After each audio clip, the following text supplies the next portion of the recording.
जय यीशु। प्रभु यीशु के सामर्थ्यवान नाम पर फादर आपका अभिवादन करते हैं। हालेलुया। देखिए, आज हमारा 28वां दिन है बाइबल तीर्थ यात्रा का। मैं आपको स्वागत करता हूं और आपका अभिनंदन करता हूं। इतने दिन बड़े उत्साह के साथ इस सफर में आप डटे रहे, पीछे नहीं मुड़े। हालेलुया। प्रभु आपको विशेष आशीर्वाद दे रहे हैं। आज निर्गमन ग्रंथ के अध्याय 5 और 6 हमको पढ़ना रहा। साथ में 28वां अध्याय योग का और मत्ती के सुसमाचार के आखिरी अध्याय वो है अध्याय 28। आज की व्याख्याओं में संदेश के रूप में पहला संदेश निर्गमन के अध्याय 5 वचन 1। इसके बाद मूसा और हारून ने फिरौन के पास जाकर कहा, इस्राएलियों का ईश्वर प्रभु ये कहता है, मेरे लोगों को जाने दो, जिसे वे निर्जन प्रदेश जाकर मेरा एक पर्व मना सके। फिर उन्होंने कहा वचन 3 में, इब्रानियों के ईश्वर ने हमें दर्शन दिए, इसलिए हमें निर्जन प्रदेश जाने दे, जहां की यात्रा 3 दिन की है, जिससे हम अपने ईश्वर प्रभु को वहां बलि चढ़ा सके। प्रियजनों, इसमें कुछ लोग पूछेंगे, निर्जन प्रदेश में यानी मरुभूमि में 3 दिन जाने की बात कहते हैं। वैसे ही हम सब जानते हैं प्रभु इनको केवल 3 दिन के लिए नहीं, हमेशा के लिए यहां से निकाल रहे हैं। तो प्रभु ऐसा कहा है बोल के इन लोग जब जाके राजा को, फिरौन को जब बताते हैं, क्या प्रभु झूठ बोला है, क्या झूठ को बढ़ावा देता है क्या, ये शक जरूर आ सकता है। मैं इसके विषय में संत अगस्तिन जो बोल रहा था उसको सुना, उनकी व्याख्या को पढ़ा, तब समझ में आया। संत अगस्तिन बताते हैं, प्रभु कभी झूठ नहीं बोला, बल्कि सत्य को पूर्ण रूप से प्रकट नहीं किया, बस इतना ही किया। प्रभु जानता था कि वो इस्राएलियों को लेकर जा रहा, लेकिन उनके मन में जो कुछ है पूर्ण रूप से राजा को प्रकट नहीं किया, क्योंकि ईश्वर के रहस्यों को पूर्ण रूप से समझने के लिए योग्य नहीं थे, बस इतनी बात। इसलिए सत्य की एक टुकड़ा केवल इनको प्रकट किया, झूठ नहीं बोला। जैसा कि 3 दिन के लिए जाना ही था, क्योंकि जब राजा इनको छोड़ देंगे तब पहली बात इस्राएलियों को क्या करना था, मिस्र देश के वहां से, मिस्र देश से 3 दिन की दूरी पे था सिनाई पर्वत, मरुभूमि में। सीधा जाएगा तो 3 दिन में पहुंच जाएगा, लेकिन इस्राएली लोग वहां पर पहुंचने के लिए 48 दिन लग गया। वो बात तो बाद में हम देखेंगे, लेकिन क्योंकि वो घुमा फिरा रास्ते से गया, लेकिन 3 दिन में वहां पर पहुंच सकता था। सच्चाई वही है। इसलिए प्रभु जब इनको बोलता है कि मेरी आराधना के लिए लोगों को 3 दिन के लिए छोड़ दो, मतलब छोड़ने के बाद पहले जो होने वाला था वही चीज को पहले प्रकट किया, इतनी बात है। इसलिए प्रभु कभी झूठ नहीं बोला, बल्कि पूरे सत्य को पूर्णतः प्रकट नहीं किया, बल्कि इस सत्य के पहले हिस्सा केवल प्रकट किया, क्योंकि ईश्वर के रहस्यों को समझना है तो पवित्रता की और प्रज्ञा की जरूरत है। वो राजा पे नहीं था, इसलिए थोड़ा केवल प्रकट किया, केवल उतना समझ सकता था। हालेलुया। इसलिए कभी प्रभु झूठ नहीं बोला है। आज के लिए दूसरा संदेश अध्याय 5 के वचन 17 से है। वहां पर राजा इस्राएली मेटों को, मेट मतलब फोरमैन कहते हैं, मतलब काम के ऊपर जिन लोगों को अधिकार दिया था, काम संभालने के लिए, देखने के लिए कुछ लोगों को चुन के नियुक्त करता था। हम लोग असम वगैरह में सरदार, टी गार्डन में वगैरह सरदार वगैरह जो बोलता है वही पार्टी है, इसको मेट कहता है। इसलिए उन लोगों से कहते हैं, उन लोग जब शिकायत करने के लिए गए, आप जानते हैं शिकायत की कारण क्या है करके, क्योंकि आप जो बाइबल पढ़े हैं ये घटना समझ में आया होगा। तब शिकायत किया, तब जाकर राजा ने उनसे कहा, तुम लोग आलसी हो, हाँ तुम आलसी ही हो, इसलिए तुम कहते हो कि हमें प्रभु को बलि चढ़ाने के लिए जाने दीजिए, जाओ अपना काम करो। प्रियजनों, शुरू से शत्रु शैतान की एक बहुत बड़ी योजना है लोगों के सिर पे, दिमाग पे ये बात डाल दे। एक बहुत खतरनाक झूठ है, शैतान की ओर से है। वो झूठ ही है, प्रार्थना आराधना आलसी लोगों का काम है। जो काम करना चाहिए उनको सब काम के लिए जाना चाहिए। प्रार्थना आराधना ये सब उन लोगों का काम है जिनके पास और कोई काम नहीं हो। हमारे पास काम है तो हम काम में जाता है।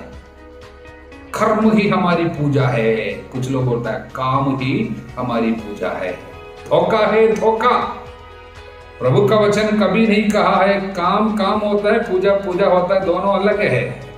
इसलिए बाइबल में हम बाद में लूकास के सुसमाचार में पढ़ते जाते समय हम लोग देखेंगे प्रभु सारा काम छोड़ के प्रार्थना के लिए जाता है। अनेक लोग आए थे, यीशु की ख्याति बढ़ गई, भीड़ की भीड़ उनकी उपदेश सुनने के लिए, रोगों से चंगाई पाने के लिए यीशु के पास आया करता था, परंतु यीशु अलग जाकर एकांत में प्रार्थना किया करते थे। जब लोग आ गए और उनको वचन सुनाना था और उनको चंगा करना था, ये सारा काम छोड़ के प्रार्थना के लिए चले गए। इसका मतलब काम कभी प्रार्थना के बदले में नहीं आ सकता। प्रियजनों, प्रभु की सबसे बड़ी आज्ञा, सबसे पहला नियम यही है कि मेरी आराधना करनी चाहिए। एक विश्वासी के, और विश्वासी हो अविश्वासी हो, इस धरती पे आए हुए हर एक व्यक्ति के लिए ईश्वर की सबसे बड़ी चाहत है कि वो आराधना करे। आराधना करना हमारे सबसे बड़े हमारे उत्तरदायित्व है। लेकिन हमारा शैतान क्या बोलता है? शैतान ये दिमाग में डालता है कि काम जो नहीं करना चाहता उन लोग प्रार्थना करेगा।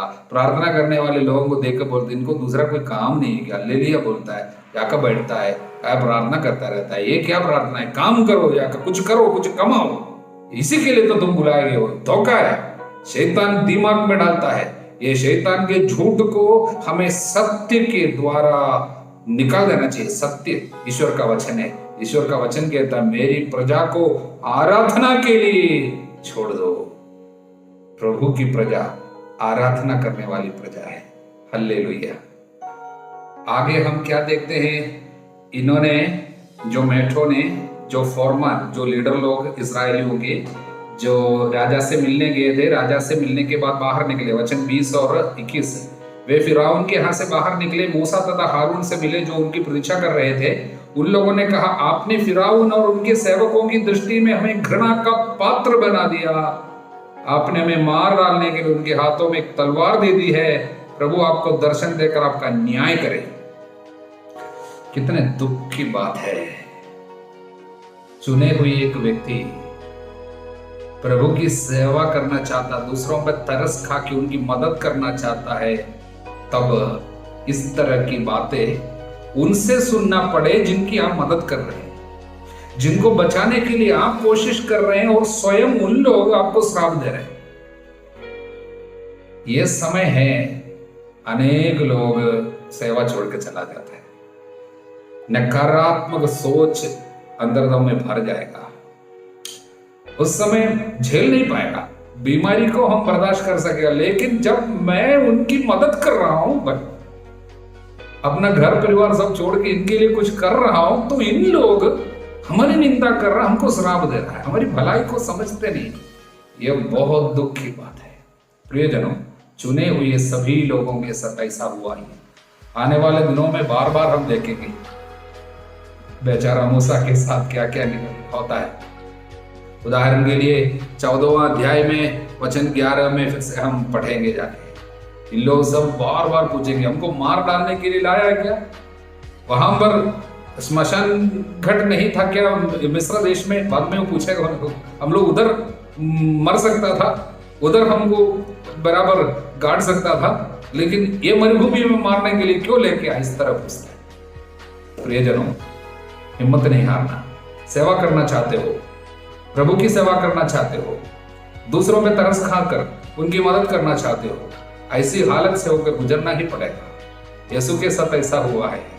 और चुने हुए सारे प्रिय प्रभु के लोगों के साथ, प्रभु भक्तों के साथ ऐसा हुआ है, तो क्या हम उनसे बढ़कर है क्या?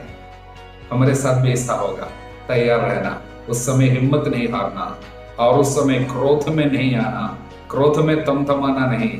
और इस समय मूसा के आवाज में थोड़ा सा क्रोध भी शायद आपको दिखाई पड़ेगा, सुनाई पड़ेगा। इस पर मूसा ये कहते हुए प्रभु से दुआ करने लगा, प्रभु तूने इस प्रजा को इतना क्लेश क्यों दिया है? तूने मुझे क्यों भेजा है? जिस समय से मैं तेरी आज्ञा से फिरौन के पास बात करने गया, तब से उसने इस प्रजा को और अधिक कष्ट दिया है, लेकिन तूने अपनी प्रजा का उद्धार करने के लिए कुछ भी नहीं किया। तो हमको लगेगा कि ये शिकायत ऐसा करता है प्रियजनों, लेकिन संत अगस्तीन इसके विषय में कहता है, वो शिकायत प्रभु के सामने नकारात्मक बातें नहीं कर रहा, बल्कि अपने अंतरतम की पीड़ा प्रभु के सामने प्रार्थना के रूप में रखता है। प्रभु तो क्या करने जा रहे हैं, हमको प्रकट कीजिए। जब से मैं इनके पास आकर बोल रहा हूं, तब से इनका कष्ट बढ़ रहा है, इनकी पीड़ा बढ़ती जा रही है, इसलिए इनके लिए क्या करेंगे? इस तरह अपने हृदय की व्यथा प्रकट कर रहे थे, क्रोध नहीं है। संत अगस्तीन इसको अच्छी व्याख्या दे रहे हैं, इसको मैंने पढ़ा था। इसलिए संत अगस्तीन ये भी बोल रहे हैं, इसलिए अगले वचन से हमको पता चलता है प्रभु मूसा के इस शब्द से कभी क्रोध में नहीं आया, प्रभु को अच्छा ही लगा, इसलिए प्रभु उनको उत्तर दे रहा है। प्रभु के उत्तर से पता चलता है इनकी प्रार्थना को प्रभु ने स्वीकार किया, और प्रभु क्या करने वाले हैं इसको प्रकट कर रहे। प्रभु ने मूसा से कहा, अब तुम देखोगे कि मैं फिरौन के साथ कैसा व्यवहार करता हूँ। बल प्रदर्शन के कारण वह उनको जाने देगा। इसमें संदेह नहीं कि बल प्रदर्शन के कारण वह उन्हें अपने देश से निकाल देगा। मैं अब एक धर्म युद्ध में है, हम उसको आगे इस तरह करेंगे करके प्रभु इनको प्रकट कर रहे हैं। इसलिए प्रियजनों, जीवन में ऐसी परिस्थिति से होकर हमको भी गुजरना पड़ेगा। सेवा करने वाले लोग अपने परिवार में सेवा करते हो, बच्चों को बचाने का कार्य करने वाले माता पिता होंगे, भाई बहन के लिए प्रार्थना करने वाले होंगे आप, या किसी दोस्त मित्र के लिए या प्रार्थना करने वाले, या चाहत अंतरतम में रखते हैं कि मैं उसको बचाऊं। आप सभी लोगों को जिनके लिए प्रार्थना करते हैं, जिनकी को बचाने के लिए मेहनत करता हूं, उनसे शायद सहना ही पड़ेगा। ये चुने हुए लोगों का भाग्य है, आशीर्वाद है। हालेलुया। अब एक बहुत सुंदर बात मैं आपको बताना चाहता हूं, अध्याय 6 से, ध्यान से सुनने से समझ में आएंगे। वचन 10, प्रभु ने मूसा से कहा, तुम मिस्र के राजा फिरौन के पास जाकर कहो, इस्राएलियों को अपने देश से बाहर जाने दो। किससे कहा? मूसा से कहा। देखिए, मूसा जो पहले से तुतलाता था, बोलने में तकलीफ है, बार बार बोल के उन्होंने अपने एक साथी को प्रभु ने दे दिया था। प्रभु इनको चंगा करना चाहता था, ये प्रभु की इच्छा थी मैं इसको चंगा करूं, लेकिन बार बार मेरा ये प्रॉब्लम है, मैं जा नहीं सकता बोल के आता है, इसको लेके आता है प्रॉब्लम को। इसलिए जाके प्रभु ने उनको साथ ही दिया, चंगा करने का जो कार्य को प्रभु छोड़ कर रखा। लेकिन अब प्रभु इसको एक और चांस देना चाहता है, एक और मौका देता है, क्योंकि प्रभु के दिल में ये बेटे के लिए इतना प्यार है कि ये तुतलाने वाले को थोड़ा चंगा करो, लेकिन यूं ही चंगाई नहीं देना चाहता है, लेकिन आज्ञाकारिता पे चंगाई आती है। इसलिए प्रभु ने कहा, अचानक बुलाकर कहा, तुम जाओ अभी राजा के पास जाकर बोलो। तुरंत जाने से बोलने की कृपा मिल जाती, मुंह खुल जाता और उनका बंधन खुल जाता। लेकिन मूसा ने क्या किया? अगला वचन, तब मूसा ने प्रभु को उत्तर दिया, जब इस्राएली ही मेरी बात नहीं सुनते तो फिरौन मेरी बात पर कैसे ध्यान देगा, मेरे जैसे आदमी पर जो ठीक से बोल भी नहीं सकता। देखा, मनुष्य की हालत यही है। मूसा भी समान, हम भी समान से। प्रभु हमको कुछ आशीर्वाद देना चाहता, चंगाई देना चाहता, लेकिन इसमें बाधा क्या है? हम बराबर हमारी परेशानियों को सामने लेके आता है। हम ऐसे है, निराशा का शब्द। देखिए, उस समय अपनी परेशानी को पीछे छोड़ के, अपनी बातों को छोड़ के प्रभु की इच्छा के अनुसार, उसके कहने के अनुसार गया होता, चंगाई वही मिल जाती, क्योंकि प्रभु कहता है तुम जाकर बोलो। जाने से बोल सकता था, लेकिन यहां पर फिर से नकारात्मक सोच को लेके आया, मेरा वो ठीक नहीं है, मेरा बोलने की मतलब शक्ति नहीं है, ये फिर से लेके आया। आज्ञाकारिता को महत्व नहीं दिया, बल्कि अपनी कमजोरी को बड़ा समझ कर लेके आता है। प्रभु की शक्ति से बढ़कर है क्या आपकी कमजोरी, आपकी बीमारी, आपका प्रॉब्लम। कभी कभी प्रभु कुछ बोलता था, बोलता मैं ठीक नहीं हूं, मैं अच्छा नहीं हूं, मेरा ये प्रॉब्लम है, मेरे घर में वो प्रॉब्लम है, मैं कैसा करूंगा। इसलिए आशीर्वाद रुक जाती है। इसलिए प्रभु ने क्या कहा, तब प्रभु मूसा और हारून से इस्राएलियों और मिस्र के राजा के विषय में बोला और आदेश दे दिया कि वे इस्राएलियों को मिस्र देश से निकाल ले जाए। फिर से हारून को बुलाया, बोला तुम जाकर बोलो, साथ में जाओ। मूसा की चंगाई जो मिलनी थी वो नहीं मिला, मृत्यु तक चंगाई नहीं मिली, तुतलाता रहा। कारण यही था प्रियजनों। इसलिए इससे संदेश हमें मिलना है, इसे एक चेतावनी हमको पानी है कि हम लोगों को प्रभु पर श्रद्धा रखना, उसके शक्ति पर, सामर्थ्य पर, उसके वचन के ताकत पे भरोसा रखना है और अपनी कमजोरी को बार बार लेके, अपनी बुराई को या अपनी कमजोरी को, अपने प्रॉब्लम को, समस्याओं को सामने आकर प्रभु के वचन के सामने इसको लेकर रखकर बाधा नहीं डालनी चाहिए। हालेलुया। प्रियजनों, अय्यूब के ग्रंथ में अध्याय 28 में एक वचन केवल आज हम देखेंगे, वो है वचन 28, अध्याय 28 वचन 28। पढ़ लेना आज, याद करना आज। अय्यूब 28वां अध्याय वचन 28। तब उसने मनुष्य से ये कहा, प्रभु ने मनुष्य से कहा, प्रभु पर श्रद्धा रखना यही प्रज्ञा है, बुराई से दूर रहना यही सद्बुद्धि है। क्या है? प्रभु पर श्रद्धा रखना यही प्रज्ञा है, बुराई से दूर रहना यही सद्बुद्धि है। हालेलुया। प्रियजनों, पूरे अय्यूब के ग्रंथ के संदेशों में एक बहुत बड़ा संदेश यही है कि वो संदेश यही है, प्रभु पर श्रद्धा रखना यही प्रज्ञा है, बुराई से दूर रहना यही सद्बुद्धि है। इसके विषय में काफी बातें बाइबल हमको बताएंगे। आने वाले दिनों में यह वचन स्तोत्र ग्रंथ में और अन्य जगह में भी हमारे सामने आ जाएंगे, तब हम फिर से इसके बारे में पढ़ेंगे। लेकिन एक वचन में फिर से आपको देना चाहता हूं। प्रज्ञा ग्रंथ अध्याय 1 वचन 4। प्रज्ञा उस आत्मा में प्रवेश नहीं करती जो बुराई की बातें सोचती है। प्रज्ञा उस आत्मा में प्रवेश नहीं करती जो बुराई की बातें सोचती है, उस शरीर में निवास नहीं करती जो पाप के अधीन है। पाप के अधीन शरीर में प्रज्ञा वास नहीं कर सकती। जिसके अंदर दम में पाप है, उनके अंदर ईश्वर की प्रज्ञा, वचन निवास नहीं करेगा। इसलिए प्रियजनों, वचन अंतरतम में घुसकर कार्य करना हो, आपको प्रभु पर श्रद्धा और बुराई से दूर रहने का आग्रह, पाप छोड़ने का आग्रह, तो वचन हमसे बात करेंगे। जैसे एक पिता बच्चे से बात करता है, छोटा सा बच्चा है तो बच्चे की तरह बात करने लगता है पिता, उसी तरह ईश्वर का वचन हमारे पास आकर हमको समझाने लगेंगे।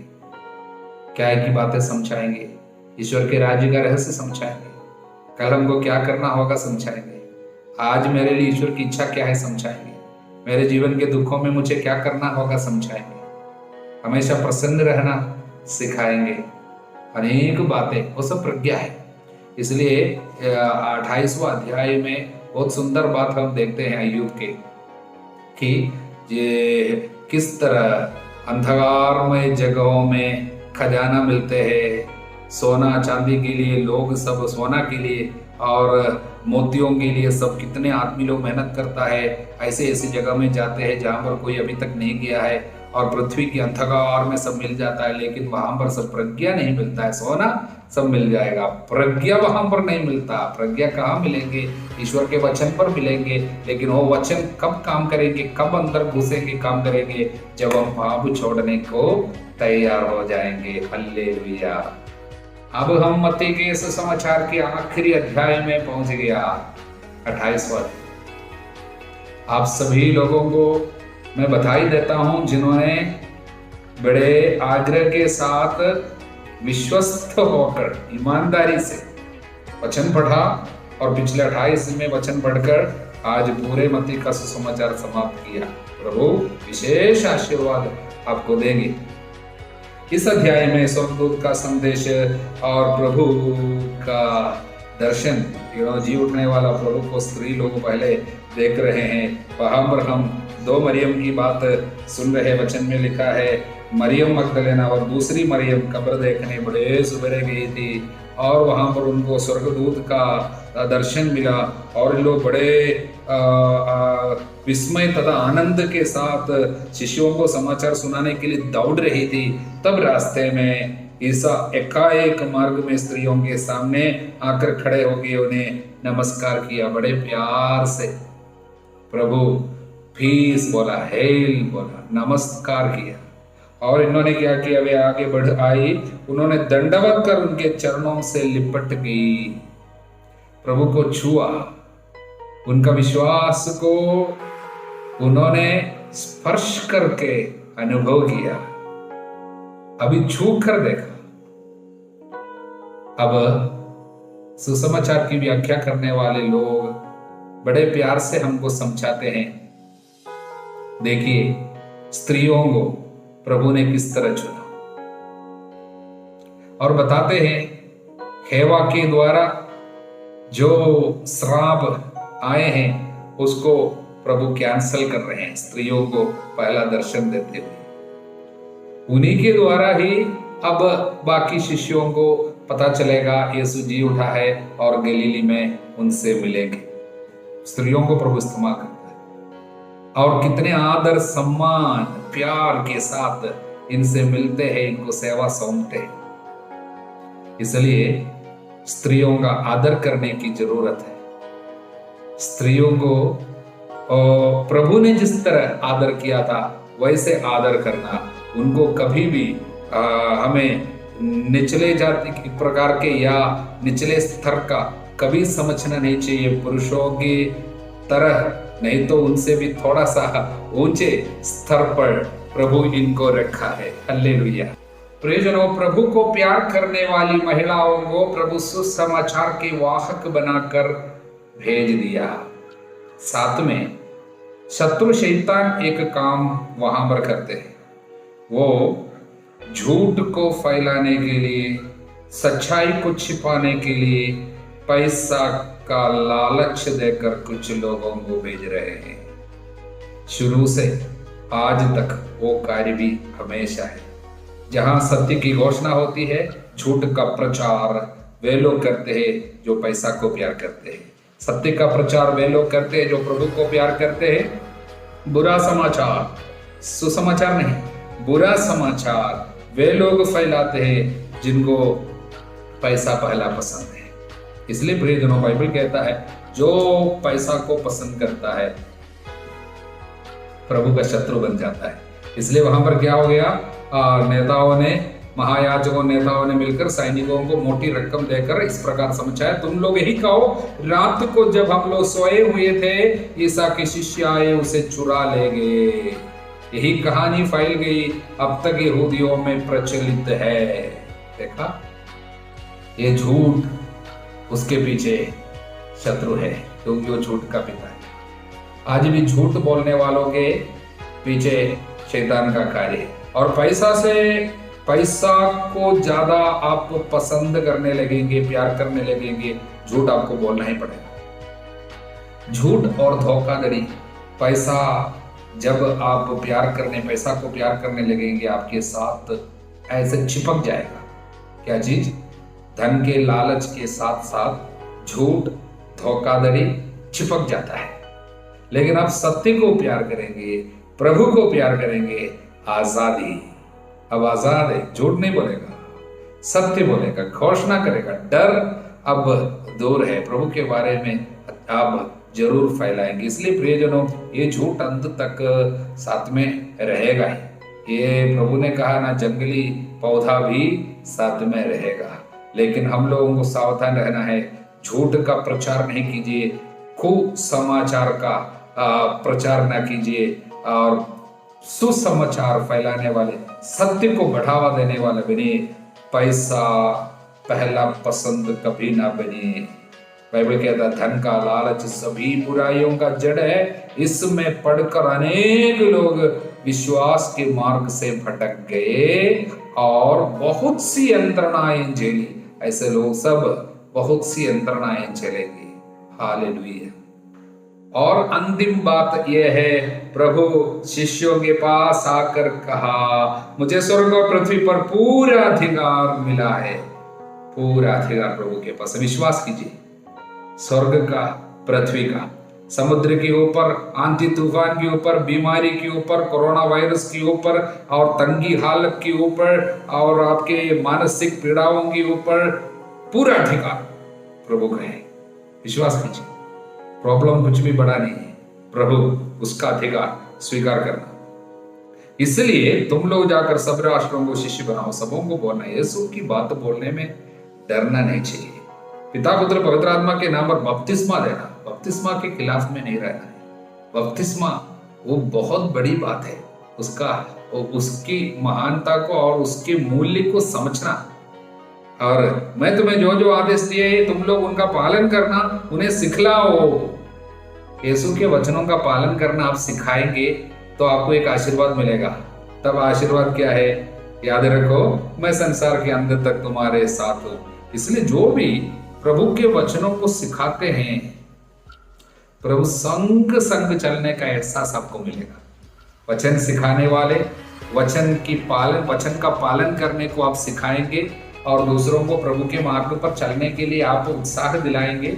संग संग प्रभु चलने का अनुभव आपको मिलता जाएगा। हालेलुया। प्रियजनों, कल एक बड़ा त्योहार है, आप जानते हैं, संत पेत्रुस पौलुस लोगों का त्योहार है। दोनों संतों को हम लोग एक ही दिन में मनाते हैं उनका त्योहार।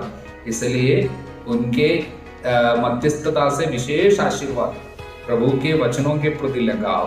ये पेत्रुस और पौलुस दोनों वचन को बहुत प्यार किया, उनके लिए मरा है, वचन को फैलाने के लिए इतना मेहनत किया। इसलिए उनके आदर में कल जितना वचन हमको पढ़ना है, वो वचन पढ़ने के साथ साथ और 2 अध्याय यदि हो सके तो आपको विशेष आशीर्वाद के लिए कल त्योहार होने के कारण 2 अध्याय पढ़ना। वो क्या है मालूम? पेतरुस का पहला पत्र का पहला अध्याय और संत पौलुस के फिलिपियों के नाम लिखे पत्र का पहला अध्याय। समझ में आए?